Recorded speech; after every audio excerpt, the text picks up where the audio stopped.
Throughout Jamie Oliver's career, he's become a divisive figure, pissing off a generation of school kids and culinary wizards. I can't wait for our paths to cross, and I'll remind him what he said, because I'll wipe the floor with him. I really will. He's the boy who lived but didn't get any Michelin stars. From day one, he's been the golden boy of the TV food world, despite not having the same pedigree as some of his peers, which has often ruffled a few feathers. So he hated me, and this is what happens time and time again. And then became me.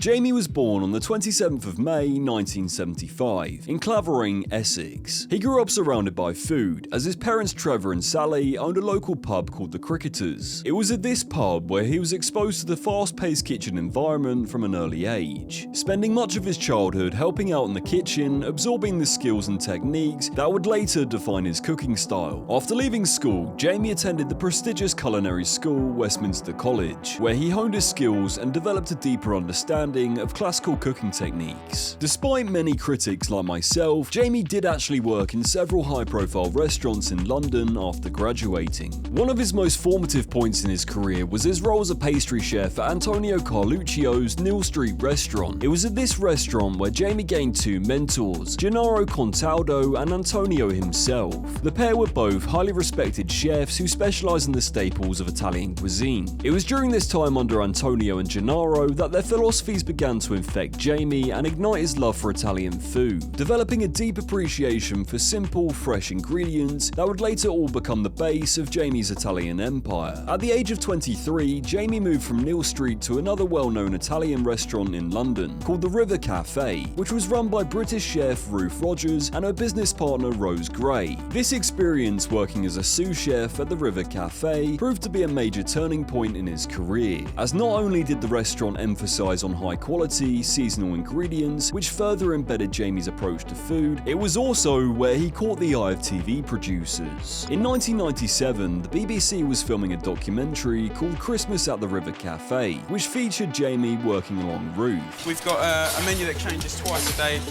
and it's extremely seasonal. It can change in a matter of days and weeks what we can get hold of, you know. Bit of parsley, we got dill that we picked earlier, the sorrel in here. And as far as I'm concerned as a chef, you know, it's the best job, because not only do we have new things to cook every day, but we actually have a hand in writing the menu as well. Jamie's natural charisma and relaxed style of cooking stood out to the TV executives of the documentary, which soon led to them approaching Jamie with the opportunity to develop his own cooking show, which meant switching out the stress-filled environment of a commercial kitchen to the pampered world of TV. But looking after yourself is something that usually takes a back seat for a lot of chefs and men in particular. Low energy, loss of muscle and strength, unexpected weight gain, and even a drop in sex drive could all be signs of low testosterone. To perform at my best making these videos, I'm big on staying fit, hitting the gym, getting good nutrition, and getting enough sleep. And we've all heard a million times how these things are key to a good lifestyle. It's not just about big muscles and sex. If you're feeling sluggish and low on motivation, don't shrug it off. You might be among the 90% of men with undiagnosed low testosterone. But the good news is that getting tested for low testosterone is super easy with manual, which means you don't have to visit a weird doctor with a long needle. It takes just a few minutes and then you send it off through the post. Soon you'll get a clear, expert-reviewed result, and if needed, a personalized testosterone replacement therapy service plan to get you back to feeling like yourself again. So if you've been feeling off, struggling in the gym, or seeing changes in your body, don't just accept it. Get your levels checked today by clicking the link in the description of this video using my promo code PHAT45 for a 45% discount on the initial home test kit.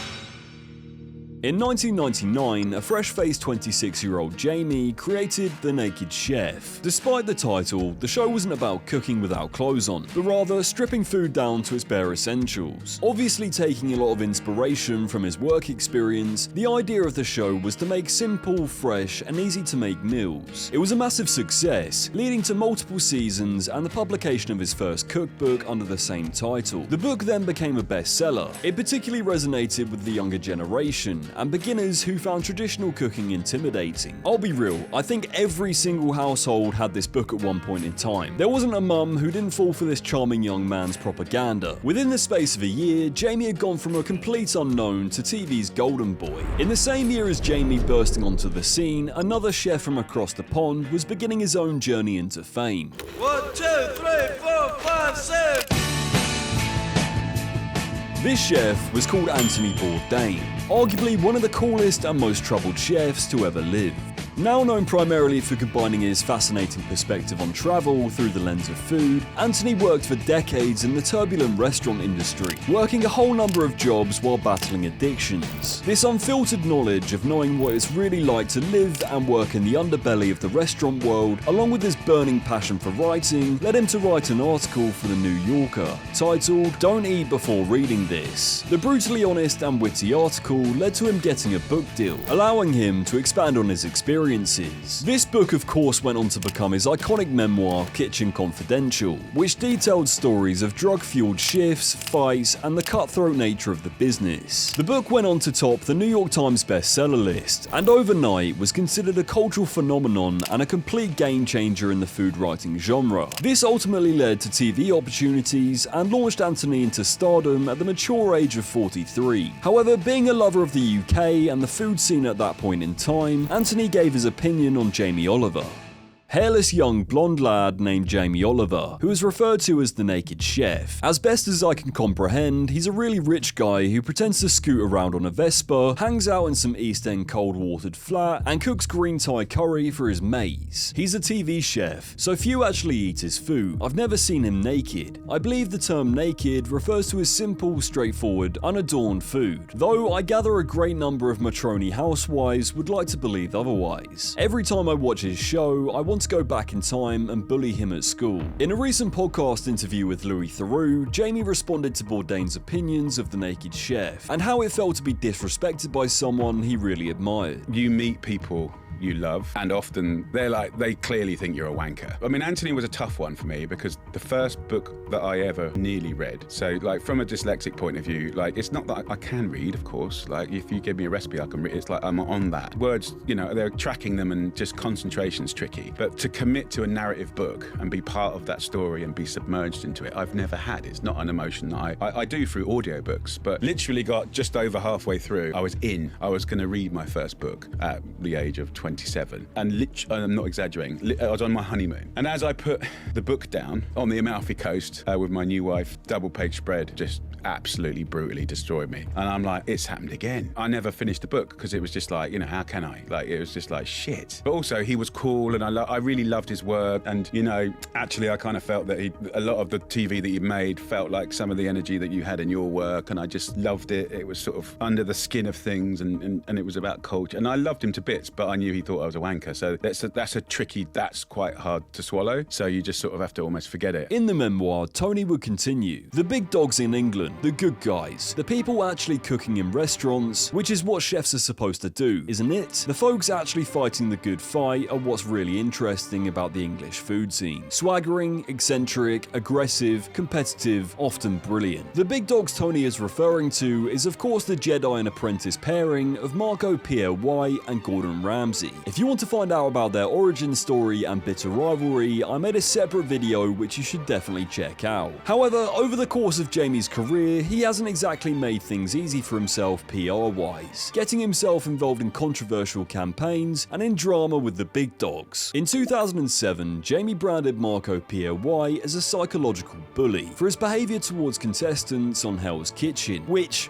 went well. I stepped into the kitchen after 7.5 years into Hell's Kitchen, and I inspired people to want to cook. I was not a psychological bully, and I'd like him to see him do it straight to my face, because I'll wipe the floor with him. I really will. I can't wait for our paths to cross, and I'll remind him what he said. If those words weren't harsh enough, Marco's protege Gordon Ramsay also had a complex relationship with the new kid on the block, publicly trading barbs with Jamie throughout his career. It all started in 2009, when Jamie criticised Ramsay for comparing Australian journalist Tracy Grimshaw to a pig. While Gordon did extend extend an apology to the journalist, he didn't hold back his views about Jamie, branding him as a one-pot wonder and that everything just kind of gets mixed in, hands in. It's a very different style to me. He sticks it in the oven, comes back 3 hours later, and it's done. We cook differently. I use basic ingredients taken up with a lot more excitement, but competition is healthy. It's good to have that kind of rivalry. Many stabs would be made by both chefs throughout the years, with Jamie saying that Gordon's wife Tina's cookbook was better than anything that he produced, and Gordon critiqued his attempts to move into the fine dining space, calling Jamie a cook rather than a chef, and also throwing shade at his political activism. It's all very well to spout off now about sugar tax and supermarkets. None of that was spoken about when he was label slapping with Sainsbury's for 10 years. And no disrespect, but we're chefs, we're not politicians. When you breathe that stuff down the public's throat and say, "I'm leaving if we have Brexit," then I'm sorry, the door stands open. Stand for what you say. Sadly, the only time he opens his mouth is when he's got something to promote. Despite this, they have both acknowledged each other's influence on the culinary world, and Gordon even offered his sympathies at the collapse of Jamie's Italian empire. However, their vastly contrasting styles and approach to food would seem is what's kept them from fully bonding. If you contrast all this with an episode from one of Bourdain's earliest TV shows, where he visits Ramsay's restaurant in London, it's clear to see there's almost a brothers-in-arms bond and respect between the chefs. Gordon Ramsay is considered to be the best chef in England. End of story.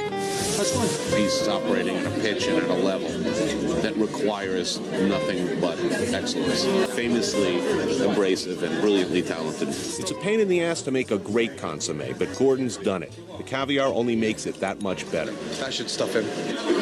But knowing him, he eats like a horse, so I'm sure he'll find room somewhere. Oh, my God. Look how the beef breaks. Oh, yeah. He's walking that tightrope between perfect and overkill. I like that. This is one of the best things I've eaten ever. It's really extraordinary.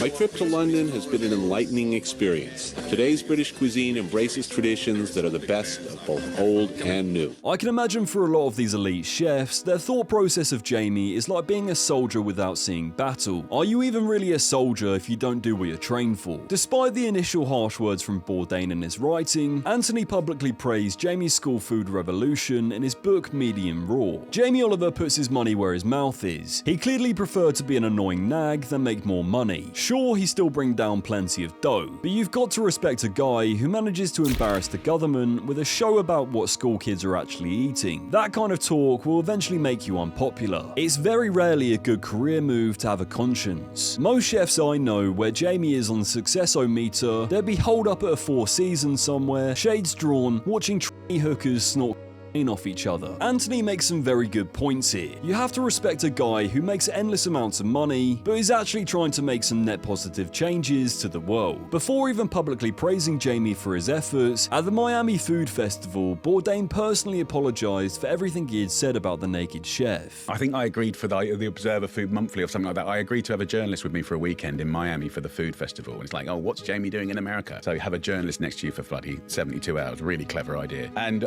day one, we go in there and we're walking behind the scenes, and this is all these marquees on the beach and like loads of chefs from around America, and I'm the only Brit there sort of representing, doing demos and getting everyone going. And 150 metres ahead of me, Bourdain's walking up. I'm like, oh, fuck. It's going to kick off. Like, it's going to end up in a scrap. This is going to be a nightmare. Got a fucking journalist next to me. And then as he got to like 20 metres, he started making, and as he got to 10 metres, he just went into this speech about getting it wrong and that he apologised profusely for everything that he'd done. But to have that apology was epic for me. It was so epic, and it meant such a lot. And as we walked, we got hugged. The wife looked relieved and said, "See you at the bar tonight." And we had a good night on the Raz. And as we walked off, I just looked at the journalist and said, "Might as well go home now." The ironic thing about all of these chefs is that they have or had unbelievably successful TV careers. So to dislike Jamie Oliver for the very thing that they participated in is a bit hypocritical. And basically what happened is, and this is an absolute fact, is they hated me because I was a TV chef. But what happens is, from a technical point of view, our point of view, like the Naked Chef Series 1, 6 half-hour programs. Season 2 and 3, 8 half-hour programs. So all I ever did. Smashed it. Global, like 30 countries, like buzzing. By this time, Bourdain was doing like 80 shows a year. So he hated me and then became me. And this is what happens time and time again. It's like that, you know, you always hate what's on the other side. And they all say, oh, I'd never do TV. They all do. They all do.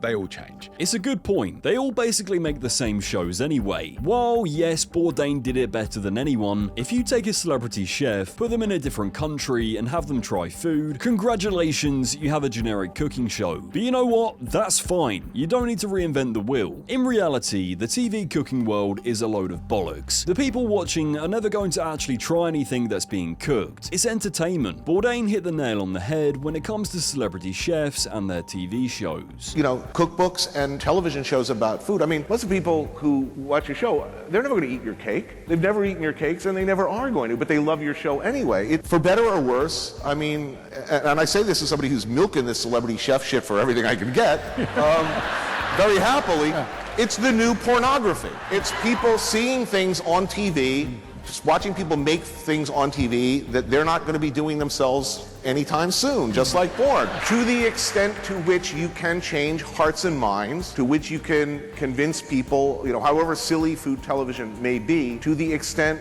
to which you can get somebody to try something new, eat out of their comfort zone, go to a good restaurant, order something they might not, you know, eat a cheek or a hoof or a jowl or something like that, then that's a win for the good guys. So I think even at its very worst, you know, however ridiculous this phenomenon might be, I think it's on balance good for the world. Most people today still consider Jamie Oliver to be more of a cook or a TV chef rather than an experienced veteran who's in the front lines of battle for decades. Which is true. He hasn't. He worked in highly respected restaurants, but got famous so young that it didn't allow him to be molded under the same pressure as some of his peers. Jamie became pop music, and the big dogs were rock and roll. While culturally, rock and roll may be more significant, there is a reason why it's called pop. But on the other side, he also really hasn't helped himself with his own reputation, which, if you want to find out more about, is well documented on this channel. I mean, there is a million reasons that you could try and force an agenda against Jamie, but at the end of the day, you can't say he doesn't give a shit, which is the true mark of a professional. No matter how much money and influence you gain, you stick to your principles and elevate your craft. Despite not having the same pedigree, he should definitely be respected, no matter how terrible his recipes are. Thank you so much for watching this video, it really does mean a lot to me. Make sure to follow me on all of my socials at Phat Mima, like, subscribe, and comment below what you want to see next.